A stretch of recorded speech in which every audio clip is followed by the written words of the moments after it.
So, the first program is about student info. So, dito po is naka-display yung student report like ID, name, section, or yung grades po nila and yung average. So, bali po, bago po ma-print po lahat ng nasa student report is meron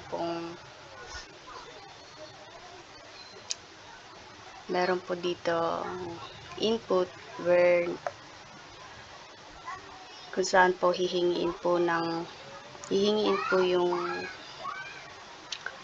ID ng user, name, section. So, yung tatlo po na to is naka-screen.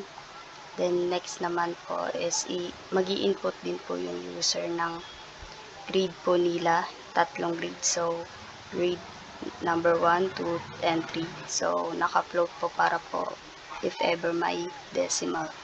So, dito naman po yung average, which is kukumputin po yung tatlong grades. Then, ayun na po yung total kung ano po yung lalabas dito. Then, i-divide lang po siya sa 3. Then, yun na po.